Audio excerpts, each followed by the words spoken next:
Hello दोस्तों, कैसे हैं आप सब लोग। आशा करती हूँ अच्छे होंगे। हमारी आज की कहानी का नाम है बेशर्मी। ये क्या भाभी, आप यहाँ बड़े आराम से बैठी हैं और आपने अभी तक मम्मी जी को खाना नहीं दिया। उनके खाने का समय हो गया है और आपको तो पता ही है कि उन्हें दवाई भी खानी होती है। सहेली ने किचन में कुछ भी ना बना देख जेठानी कंचन के ऊपर गुस्सा होने लगी। मैं खाना कैसे देती जब तुमने कुछ बनाया ही नहीं था। तुमने कहा था कि 1 घंटे में आ जाओगी, लेकिन तुम्हारा कुछ पता ही नहीं। तुम्हें कितने फ़ोन किए, लेकिन तुमने एक बार भी फ़ोन नहीं उठाया। कंचन ने शांत स्वर में कहा।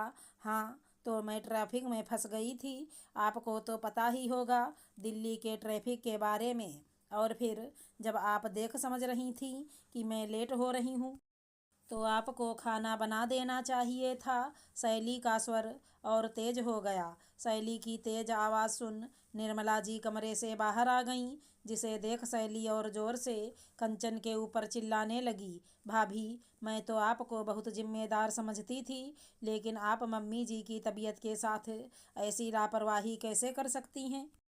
फिर निर्मला जी के पास जाकर उनका हाथ पकड़कर बोलने लगी। मम्मी जी, आप परेशान ना हो, मैं अभी 10 मिनट में आपके लिए कुछ बना कर लाती हूँ। पता नहीं भाभी जी ने अभी तक खाना क्यों नहीं बनाया। मैंने मना किया था। निर्मला जी की बात सुन शैली दंग रह गई। आपने मना किया था, लेकिन क्यों मम्मी जी? आपको क्या भूख नहीं लगी है? और अगर मना भी किया था तो भी भाभी को खाना बनाकर रखना चाहिए था। शैली अभी भी अपनी चिकनी चुपड़ी बातों से निर्मला जी के सामने कंचन को ही दोषी बना रही थी। क्यों बनाकर रखना चाहिए था? जब घर तुम्हारा, किचन तुम्हारा, तो कंचन क्यों खाना बनाएगी? उसे क्या पता कि किचन में कहाँ और क्या सामान रखा है। और मान लो कि उसने सब ढूंढ भी लिया, तो वो कहीं का सामान कहीं रख देती। फिर हमारे जाने के बाद तुमको ही परेशानी होती। इसलिए मैंने कंचन से कहा कि खाना तुम ही बनाओगी। निर्मला जी की बात सुन शैली हैरानी से उन्हें देख सोचने लगी कि उसका जादू कैसे ख़त्म हो गया।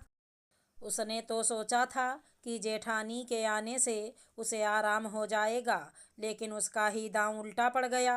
सैली बहू, 10 मिनट में खाना बना कर ले आना। तब तक मैं और कंचन थोड़ा आराम कर लेते हैं। निर्मला जी कंचन का हाथ पकड़कर उसे कमरे में ले गईं और पीछे सैली पैर पटकते हुए किचन में चली गई। मम्मी जी, आज आपने ऐसा क्यों किया?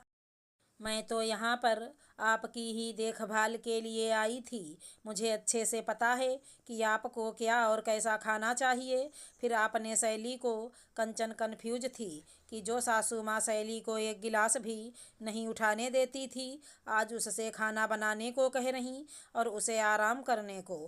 क्यों, तुझे कोई प्रॉब्लम है आराम करने में? घर पर जब दिन भर काम करवाती थी तब भी तुझे समस्या थी, और अब जब आराम करने को कह रही हूँ तो तुझे काम करना है। निर्मला जी ने प्यार से कंचन को डांटते हुए कहा। कंचन की शादी के 2 साल बाद देवर अनुज की शादी हुई और शैली उसकी देवरानी बनकर आई। कहते हैं कि माँ के लाडले बेटे की पत्नी भी सास की बहुत दुलारी होती है। घर की बड़ी बहू को जहाँ सभी रस्मों रिवाजों को निभाने का दायित्व दिया जाता, वहीं छोटी बहू को पूरी आज़ादी होती। बड़ी बहू अपनी मर्जी से घर में उठ बैठ नहीं सकती, वहीं छोटी बहू के आते ही सभी नियम बदल जाते। शैली अच्छे से जानती थी कि उसे सास ससुर और परिवार के साथ बहुत कम रहना है, क्योंकि अनुज की जॉब दिल्ली में थी और वहीं पर उसने घर भी ले लिया था। शादी के बाद 1 महीना साथ रहकर अनुज शैली को अपने साथ ले गया और उसके बाद जब भी घर आए, अनुज और शैली का पूरा दिन सिर्फ दोस्तों के यहाँ घूमने में ही जाता। कंचन सोचती कि देवरानी आने से उसे थोड़ा आराम मिलेगा, लेकिन शैली निर्मला जी को अपनी चिकनी चुपड़ी बातों में फंसाकर उनकी परमिशन लेकर अनुज के साथ घूमने चली जाती और देर रात तक लौटती। एक बार कंचन को अपनी बेटी को टीका लगवाने जाना था। उसने शैली से कहा कि जब तक मैं आऊँगी शायद बहुत देर हो जाए, इसलिए तुम खाना बना लेना।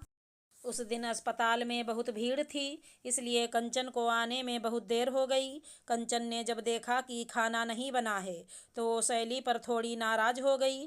तब शैली ने बहुत ही बेशर्मी से कहा, भाभी आपका किचन है, अब कौन सा सामान कहाँ रखा है मुझे क्या मालूम, और मान लीजिए मैं अभी बना भी दूँ तो मेरे जाने के बाद आपको ही तकलीफ होगी, इसलिए आप ही खाना बना दीजिए। निर्मला जी को भूख लगी थी और खाना तैयार नहीं था। उस दिन निर्मला जी ने कंचन को ही डांटा कि शैली तो मेहमान है, इसलिए खाना बनाने की जिम्मेदारी उसकी थी। बहुत दिनों से अनुज और शैली निर्मला जी को अपने पास दिल्ली बुला रहे थे, तो इस बार जब दिवाली पर घर आए तो वो भी साथ में आ गईं और साथ में कंचन और उसकी बेटी को भी ले आईं। कंचन भाभी भी साथ में चल रही हैं। ये सुनकर शैली खुश हो गई, वरना घर पर रहना और उन सब के लिए खाना बनाना ये उसके बस की बात नहीं थी। कंचन के आते ही शैली की सारी चिंता खत्म हो गई और वो कंचन के भरोसे घर छोड़कर दोस्तों के साथ पार्टी करने चली गई। लेकिन लौट कर आने पर उसे पता चला कि उसका ही दांव सासू जी ने उसी पर चला दिया था। मैं जानती हूँ कंचन बहू, तुम्हें बहुत बुरा लगता था जब मैं शैली को घूमने भेज देती थी। वो घर का कोई काम नहीं करती थी, इसलिए शैली को समझाने के लिए कि घर परिवार किसी की खुशामद से नहीं चलता, बल्कि प्यार और खुशी से जिम्मेदारी बांटने से चलता है। वो वहाँ हमेशा यही कहती थी कि भाभी का घर है इसलिए वो करें, तो अब यह शैली का घर है इसलिए तुम आराम करो और वो काम करेगी।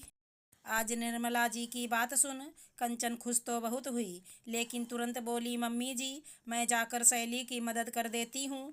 आप भी जानती हैं कि उससे नहीं हो पाएगा, और अभी आपने कहा कि घर एक दूसरे की खुशी और तकलीफ बांटने से चलता है, मैं बाद में आराम कर लूँगी। और कंचन शैली की मदद के लिए किचन में चल दी। अगर हमारी कहानी पसंद आई हो तो चैनल को लाइक शेयर सब्सक्राइब करें। राधे राधे दोस्तों।